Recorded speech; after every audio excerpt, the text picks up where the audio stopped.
Hello everyone. सो ये हमारी read previous year paper solving की क्लास है और आज की क्लास में हम 2015 में लेवल 2 का जो रीड का एग्ज़ाम हुआ था उसकी फ़र्स्ट लैंग्वेज हिंदी को सॉल्व करेंगे। ये जो क्लासेस हैं वो हम 2025 में जो रीड का एग्ज़ाम होने वाला है उसकी प्रिपरेशन करने के लिए चला रहे हैं। सो आज की क्लास में हम हिंदी के 30 क्वेश्चन देखेंगे जो कि 2015 लेवल 2 के एग्ज़ाम के हैं। चलिए पहला क्वेश्चन देखते हैं। सस्वर वाचन का अभ्यास कराने के लिए सबसे उपयुक्त साधन क्या है? आदर्श वाचन, अनुकरण वाचन, सामूहिक वाचन या पाठ्य पुस्तक वाचन? तो इसका राइट आंसर है सामूहिक वाचन। और जो ये टिक लगे हुए हैं आंसर के, आप ये मत सोचिएगा यही टिक एकदम करेक्ट है। बहुत से क्वेश्चन के जो टिक लगे हुए हैं वो रॉन्ग है। ये जो पेपर है वो मैंने नेट के थ्रू डाउनलोड किया है तो मुझे यही पेपर मिल रहा था हर जगह। नेक्स्ट क्वेश्चन है, मौन वाचन कब शुरू करना चाहिए? तीसरी कक्षा में, चौथी कक्षा में, छठी कक्षा में या फिर दूसरी कक्षा में? तो मौन वाचन हमें तीसरी कक्षा में प्रारंभ कर देना चाहिए। साइलेंट रीडिंग किसकी रचना है? डेचेंट, स्मिथ, ब्राइन या प्रिंटर? जो साइलेंट रीडिंग है वो ब्राइन की रचना है। नेक्स्ट क्वेश्चन है, रेडियो की सीमाओं को कौन सा श्रव्य साधन दूर कर सकता है? Gramophone, linguaphone, tape recorder? उपयुक्त में से कोई भी नहीं। तो इसका राइट आंसर है tape recorder, option number C. Linguaphone कैसा शैक्षणिक उपकरण है? दृश्य श्रव्य या फिर कोई नहीं? तो इसका राइट आंसर है ऑप्शन नंबर बी। जो लिंग्वाफोन है वो एक तरीके का श्रव्य सामग्री है। नेक्स्ट क्वेश्चन है, जिस उद्देश्य के लिए परीक्षण तैयार किया गया है यदि वह उसकी पूर्ति करता है तो वह क्या कहलाता है? वैध परीक्षण, विश्वसनीय परीक्षण, वस्तुनिष्ठ परीक्षण या विषय परक परीक्षण? तो जिस उद्देश्य के लिए उस परीक्षण को बनाया गया है अगर वो उस उद्देश्य को कंप्लीट कर देता है तो उसे हम कहते हैं वैध परीक्षण। सो ये जो भी मैं आपको आंसर बता रही हूँ वो ऑफिशियल आंसर की के थ्रू है, तो आप ये मत सोचिएगा कि कोई सा भी आंसर मैं आपको गलत बता रही हूँ। आप निश्चिंत होकर इस वीडियो को देखिए। उपलब्धि परीक्षण निर्माण में समकन योजना बनाने का उद्देश्य है निर्णय संबंधी असंगति को दूर करने का प्रयास प्रदान करना, प्रश्नों की संख्या निर्धारित करना, छात्रों की कठिनाइयों का निर्धारण करना या फिर उक्त सभी? तो उसका राइट आंसर है ऑप्शन नंबर डी, उपयुक्त सभी। तो ये सभी उद्देश्य होते हैं। नेक्स्ट क्वेश्चन है, CCE प्रणाली में A1 ग्रेड कितने प्रतिशत अंक प्राप्त करने वाले छात्र को प्रदान किए जाते हैं? 91 to 100, 81 to 90, 90 to 100 या 71 to 80? तो 91 से 100 तक जितने भी नंबर आते हैं उन बच्चों को A1 ग्रेड दिया जाता है। कौन सा ग्रेड दिया जाता है? A1। जिन बच्चों के A1 वो 81 to 90 मार्क्स आते हैं उन्हें A2 ग्रेड दिया जाता है और 71 से 80 जिन बच्चों के मार्क्स आते हैं उन्हें B1 ग्रेड दिया जाता है। जबकि 90 to 100 ये कोई कॉन्सेप्ट नहीं है। तो A1 ग्रेड किन बच्चों को दिया जाता है? 91 से लेके 100 तक नंबर लाने वाले। तो उसका राइट आंसर है option number A. Next question है, उपचारात्मक शिक्षण का उद्देश्य है छात्रों की त्रुटियों का पता लगाना, विषय के प्रति रुचि उत्पन्न करना, छात्रों का पिछड़ापन दूर करना, छात्रों की प्रगति का ज्ञान प्राप्त करना। तो उसका राइट आंसर है ऑप्शन नंबर सी, छात्रों के पिछड़ेपन दूर करना। CCE मतलब CBSE ने किस वर्ष 10वीं की बोर्ड परीक्षा में सतत एवं समग्र मूल्यांकन प्रणाली लागू कर दी? वर्ष 2010 से 11 तक, नेक्स्ट ऑप्शन है वर्ष 2009 से 10 तक, वर्ष 2009 या फिर वर्ष 2008? तो उसका राइट आंसर है वर्ष 2010 से लेके 11 के बीच में ऐसा किया गया था। नेक्स्ट क्वेश्चन है, अब देखिए जो हमारे 41 से लेके 45 तक जो क्वेश्चन है वो इस गद्यांश पे आधारित है। तो पहले हमें इस गद्यांश को रीड करना होगा। चलिए देखते हैं इस गद्यांश में क्या लिखा हुआ है। जब कुछ एक व्यक्ति लाखों लोगों के भाग्य की डोर अपने हाथ में थामे रहेंगे तब तक जीवन का यह रूप कृत्रिम, अस्वाभाविक और असभ्य बना रहेगा। अतः हमें उन सब को इस पाशविक चक्र से मुक्त कराने की कोशिश करनी चाहिए। इसलिए सामाजिक भेदभाव, आर्थिक विषमता और राजनीतिक तानाशाही को मिटा दिया जाना चाहिए। जहाँ तक हमारे देश का संबंध है। गांधी जी ने इसके खिलाफ संघर्ष किया और उनका सारा संघर्ष अहिंसा की भावना पर आधारित रहा। उनके अनुसार अहिंसा का अर्थ है सर्वोदय, अर्थात सबका उदय, सबका कल्याण। उन्होंने अपना सारा जीवन सर्वोदय के लिए समर्पित कर दिया। वे अत्यंत विनीत थे। उन्होंने किसी भी प्रकार के सदाचार या निर्भरता का दावा नहीं किया। उन्होंने धैर्यपूर्वक दूसरों के विचारों को सुना और ऐसे लोगों के साथ कभी भी अपना माथा गर्म नहीं किया। इसी प्रकार का धैर्य आज के संसार में विजयी हो सकता है। इसलिए गांधी जी का जीवन लोगों का आदर्श बन गया है। मानवता के लिए यह आशा है और उसके भविष्य के लिए यह प्रेरणा है। अब देखिए इसे क्वेश्चन देखते हैं। इसमें से सार्वनामिक विशेषण किसमें है? गांधी जी ने इसके खिलाफ संघर्ष किया, इस पाशविक चक्र से मुक्त कराया। उनके अनुसार अहिंसा का अर्थ है वे अत्यंत विनीत थे। देखिए सार्वनामिक विशेषण वहाँ आता है जहाँ पे पहले कोई संज्ञा लिखी हो और उससे पहले यह, वह, ये, वे, इन सब चीज़ों का उपयोग हो। तो यहाँ पे देखिए इस पाशविक चक्र, जो पाशविक चक्र है वो क्या है? संज्ञा है। और इस क्या होगा हमारा? सार्वनामिक विशेषण। तो इसका राइट आंसर है option number B. Next question है, इसमें से प्रत्यय से निर्मित शब्द कौन सा है? धैर्य, कुछेक, खिलाफ, कोशिश।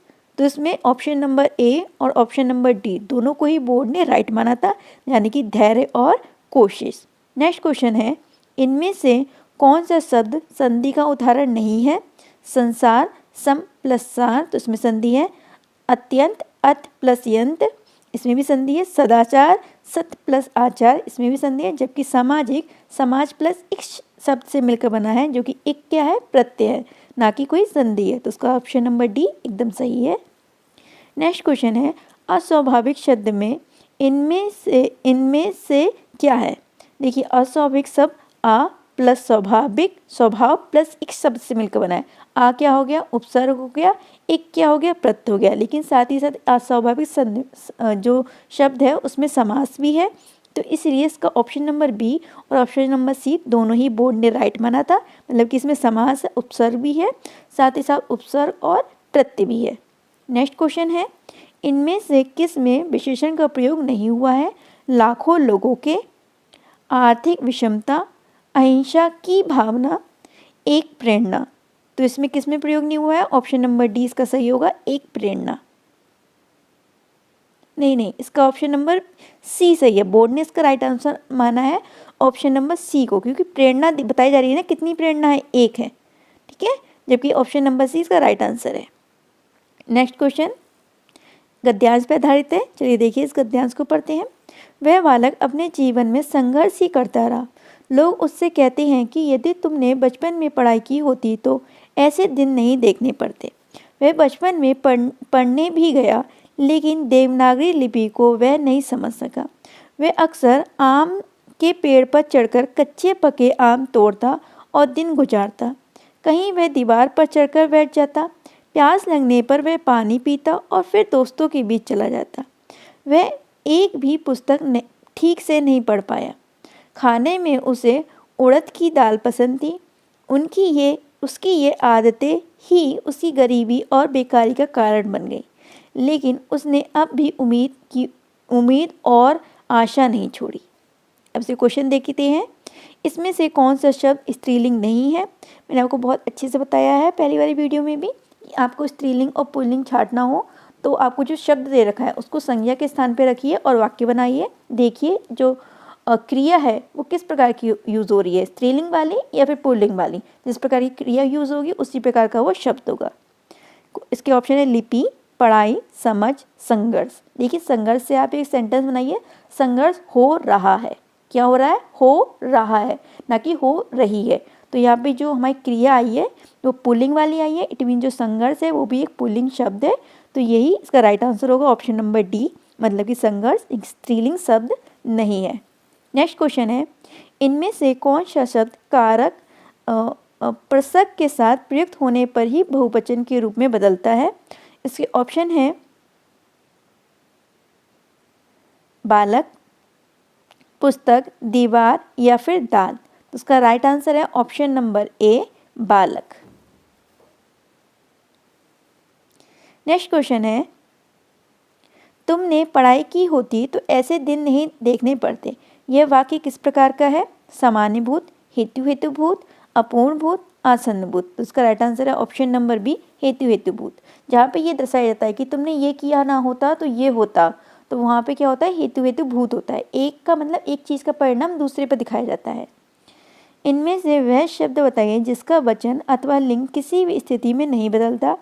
आलसी, पानी, दिन या लिपि। तो उसका राइट आंसर होगा ऑप्शन नंबर बी, पानी। हम पानी को पानुओ नहीं कर सकते और ना ही हम इसका लिंग चेंज कर सकते हैं, ये एक न्यूट्रल है। निम्नलिखित में से पुल्लिंग शब्द बताइए। उम्मीद, आशा, बचपन, भिखारी। आप इसकी भी सेंटेंस बना के देख लीजिए। बचपन से एक सेंटेंस बनाइए। बचपन बीत रहा है। क्या हो रहा है? रहा है, ना कि रही है। तो बचपन शब्द क्या शब्द है? एक पुल्लिंग शब्द है, तो उसका ऑप्शन नंबर सी एकदम सही होगा। नेक्स्ट क्वेश्चन, आपका जीवन मंगलमय हो। ये किस प्रकार का वाक्य है? इच्छावाचक, संदेहवाचक, विधानवाचक, संकेतवाचक। यहाँ पे हमें एक इच्छा को दर्शाया जा रहा है कि तुम्हारा जीवन कैसा होगा? मंगलमय होगा। आपकी इच्छा को बताया जा रहा है, तो उसका ऑप्शन नंबर ए एकदम सही है, इच्छावाचक। मेरा बड़ा भाई निशांत जासूसी पुस्तकें अधिक पढ़ता है। इस वाक्य में उद्देश्य का विस्तार है, मतलब कि उद्देश्य का विस्तार क्या है? देखिए यहाँ पे उद्देश्य क्या है? निशांत है, और उसके बारे में क्या क्या चीज़ विस्तार की जा रही है कि मेरा बड़ा भाई। तो मेरा बड़ा भाई क्या हो गया? विस्तार। तो इसका राइट ऑप्शन कौन सा होगा? ऑप्शन नंबर सी, मेरा बड़ा भाई। नेक्स्ट क्वेश्चन देखते हैं। अर्थ के आधार पर वाक्य का कौन सा भेद नहीं है? विस्मयादिबोधक, विधानार्थक, मिश्र, प्रश्नात्मक। तो देखिए विस्मयादिबोधक, विधानार्थक और प्रश्नात्मक जो शब्द होते हैं वो अर्थ के आधार पर होते हैं, वाक्य होते हैं, जबकि मिश्र वाक्य, संयुक्त वाक्य और सरल वाक्य उसकी रचना के आधार पर होते हैं। तो ऑप्शन नंबर सी एकदम सही है, मिश्र। पाखंडी व्यक्ति के लिए उपयुक्त मुहावरा है।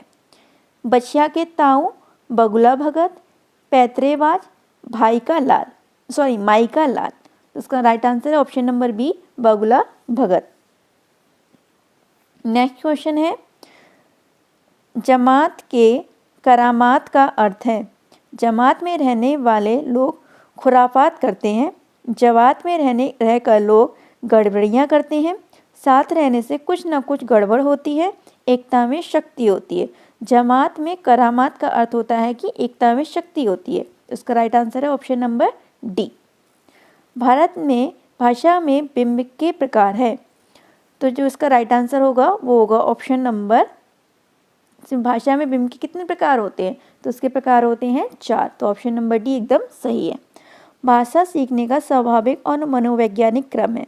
सबसे पहले हम सुनना सीखते हैं, फिर बोलना, फिर पढ़ना और उसके बाद लास्ट में हम लिखना सीखते हैं। तो उसका ऑप्शन नंबर सी सही है। भाषा शिक्षण के सिद्धांत हैं प्रेरणा का सिद्धांत, क्रिया द्वारा सीखने का सिद्धांत, जीवन से जोड़ने का सिद्धांत या उपयुक्त सभी। तो भाषा शिक्षण के ये सभी सिद्धांत हैं, तो इसलिए इसका राइट आंसर है option number D. Next question, भाषा दक्षता विकास किया जा सकता है शुद्ध उच्चारण के माध्यम से, लिपि व वर्तनी का सही ज्ञान कराकर, शब्द रचना का ज्ञान कराकर, उक्त सभी प्रकार से। तो ये सभी प्रकार हैं जिसके द्वारा हम किसी व्यक्ति को भाषा में दक्ष बना सकते हैं। रचना शिक्षण के मुख्य रूप होते हैं 4, 3, 2 या 7। तो रचना शिक्षण के जो रूप होते हैं वो होते हैं 2। कितने? 2।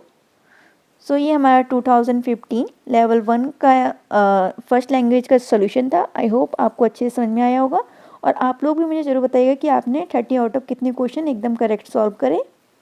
आज की क्लास के लिए इतना ही। Bye and have a good day.